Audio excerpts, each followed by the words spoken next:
Hello, bonjour et bienvenue une fois de plus sur cette nouvelle vidéo où nous parlons de monoparentalité, nous parlons d'éducation, nous parlons de la maman solo, nous parlons des finances, de comment travailler, nous parlons de l'entrepreneuriat. Alors, qui suis-je pour te parler aujourd'hui? Je suis Marie-Joséphine Ngamo, je suis maman, je suis entrepreneur et aujourd'hui, j'accompagne les mamans solo à libérer leur potentiel et surtout à créer de la richesse, créer des sources de revenus supplémentaires pour l'équilibre de la famille. Alors aujourd'hui, on parle d'un thème qui me parle beaucoup. On parle de quelque chose qui va éclairer et illuminer beaucoup de mamans solo dans leur vie quotidienne, dans leurs projets et surtout dans leur croissance personnelle. Nous parlons aujourd'hui des 3 croyances limitantes qui vont empêcher la maman solo de s'activer et de tomber sur des nouvelles opportunités. Des 3 croyances qui l'empêchent d'être la personne qu'elle voudrait être en fait. Alors, nous allons commencer par la première croyance qui est la confiance en soi. La première croyance tourne autour de la confiance en soi.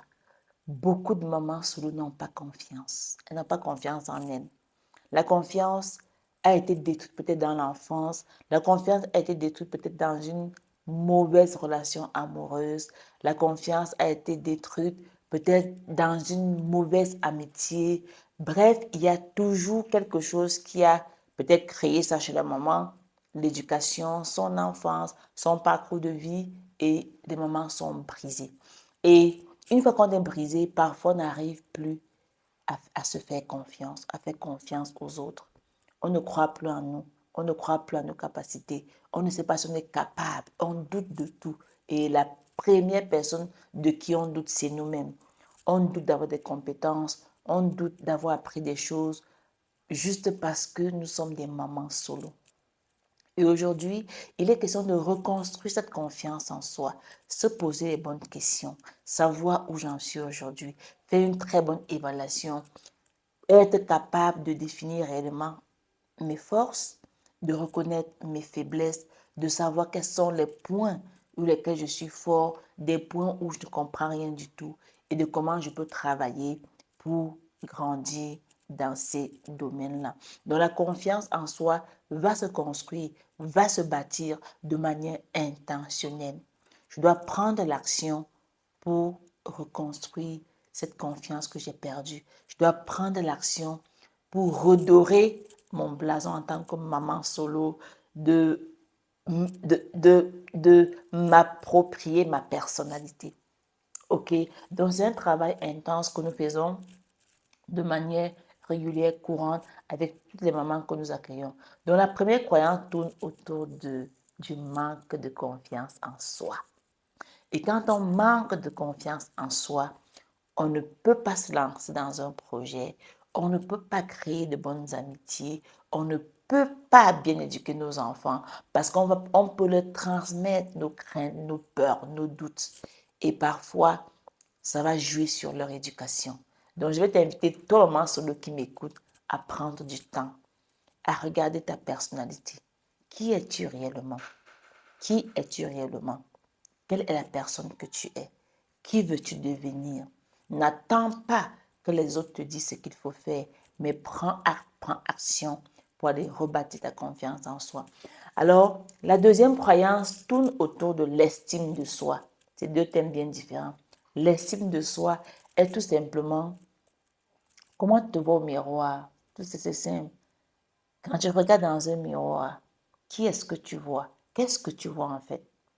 Est-ce que tu vois une femme qui est moche, une femme qui doute, une femme qui a peur, une femme qui ne sait pas là où elle va, une femme qui est endettée, une femme qui est une mauvaise maman, une mauvaise femme même?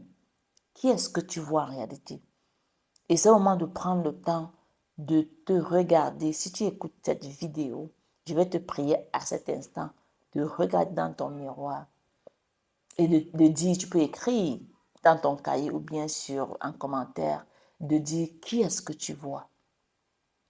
Et à ce niveau, il faut être très honnête. Parce que beaucoup de mamans que je reçois en coaching, il y a ce problème. On n'est pas honnête avec nous-mêmes. On a une mauvaise estime. On n'est pas honnête avec nous-mêmes. Il faut être honnête de reconnaître, de savoir qui je vois, de bien le définir. Mais si tu faisais le chemin contraire, tu regardes le miroir et puis tu as ce large sourire, tu te dis, ah, mais c'est quand même une belle femme, non? Oui, parce que moi, ce que je me dis au miroir tous les jours, je suis belle, je suis élégante, je suis, euh, je suis vraiment la perle rare. Je suis la meilleure maman au monde. OK? Qu'est-ce que tu te dis? Comment tu te parles? Quel langage tu tournes vers toi? Quand il s'agit de toi, quel est le langage que tu te dis? Est-ce que tu sais t'apprécier ou bien tu es en constant sabotage, auto-sabotage de toi-même? Qu'est-ce que tu te dis? Comment tu te parles? Quelles sont les réflexions que tu fais quand on parle de toi? Qu'est-ce que tu penses? Moi, je suis une valeur sûre. Je suis la meilleure maman du monde. Je suis une femme à succès. Je suis une femme d'impact. Je suis une maman Amazon. Je suis une guerrière. Oui, avec moi, le succès n'a pas de choix. Avec moi, c'est la réussite, c'est le bonheur. Je suis la paix. Je suis l'élégance. Je suis la richesse. Je suis le succès. Je suis le bonheur, la joie. C'est comment tu te parles. Comment tu te regardes? Est-ce que tu es amoureuse de toi? Quand tu te regardes, est-ce que tu t'aimes? Est-ce que tu peux t'embrasser? Qu'est-ce que tu te dis? Comment tu construis ton estime de soi? C'est vraiment là où c'est des croyances qui vont aller nous détruire complètement. La troisième croyance tourne autour de la culpabilité. Pourquoi? Parce que beaucoup de mamans solo attendent que les gens nous disent qui on est. Mais non, mais toi, qui tu es? Que les gens nous disent ce qu'on doit faire. Mais non, toi, choisis ce que tu vas faire. Que les gens nous aident financièrement parce qu'on a beaucoup d'enfants, on ne peut pas. Qui vous a dit? Être maman solo, c'est une mission. Tu es là parce que Dieu sait que tu es capable de tenir un foyer seul. Tu es capable d'accompagner tes enfants seul. Du moins, dans cette saison, tu es seul. Ne deviens pas une mendiante. Ne deviens pas quelqu'un qui fait pitié. Ne deviens pas quelqu'un qui ne donne pas envie. Ne te culpabilise pas. Ça n'a pas été un choix de vie. Tu es là, tu es maman solo, mais tu n'as pas à te culpabiliser. Parce que beaucoup se culpabilisent parce que si mon enfant échoue, on va dire que c'est moi. Si mon enfant n'a pas de succès, on va croire que c'est parce que je l'élève seul. Si mon enfant a un problème, on va croire que si je sors, on va dire que je suis maman solo, je suis à l'extérieur. Il y a tellement de culpabilité. Ah non. Libérez-vous et vivez votre vie de rêve. Il n'y a pas, il n'y a pas deux façons de se rendre épanoui. C'est de vivre là où on est avec ce qu'on a, avec beaucoup de joie, on s'épanouit. Alors, comme je disais, les trois éléments qui vont être le manque de confiance, comment dire quoi? Manque de confiance, l'estime et la culpabilité. Et toutes les personnes qui se retrouvent dans ces moments, qu'est-ce qu'ils vont se dire? Dès qu'il y a une opportunité, non, je n'ai pas d'argent, je n'ai pas le temps, je ne peux pas le faire, c'est pas mon domaine, je n'ai pas les compétences, c'est pas de mon milieu, c'est pas mon cercle, je ne peux pas. Ce sont des barrières, ce sont des limites, ce sont des croyances qui nous limitent à atteindre le succès.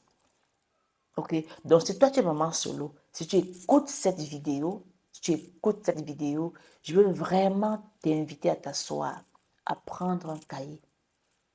Dis qui tu es, qui suis-je, d'où mon programme. Ik wie I know who I am.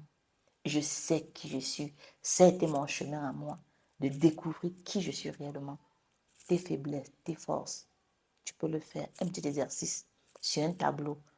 Tes forces, tes faiblesses. Tu dois les connaître. Tu dois être capable de les identifier. Une fois que tu as identifié, place-toi devant un miroir. Encense-toi. Donne-toi de la valeur. Ajoute de la valeur. Dis à toi-même les paroles que tu aimerais entendre. OK? Troisième chose, déculpabilise. entièrement déculpabilise. Et quand tu vas déculpabiliser, tu seras déjà sur un chemin de croissance de manière intentionnelle parce que tu auras pris le pas de faire l'exercice et de prendre désormais l'engagement de grandir. Et ces croyances limitantes ne seront plus un frein à ta transformation, mais seront des éléments auxquels tu auras apporté des solutions, n'est-ce pas, pour pouvoir avancer. Alors, je te dis merci d'avoir écouté cette vidéo. Si tu l'as aimé, je veux t'inviter à partager, à liker, à surtout à me laisser un commentaire pour me donner ton avis, pour me dire ce que tu penses des croyances limitantes ou de partager avec moi une autre croyance limitante qui t'empêche de te lever et d'aller chercher ta croissance, de chercher ton rêve. Alors, like la vidéo, partage et on se revoit très bientôt sur une nouvelle vidéo. Je suis ton amie Marie-Jo.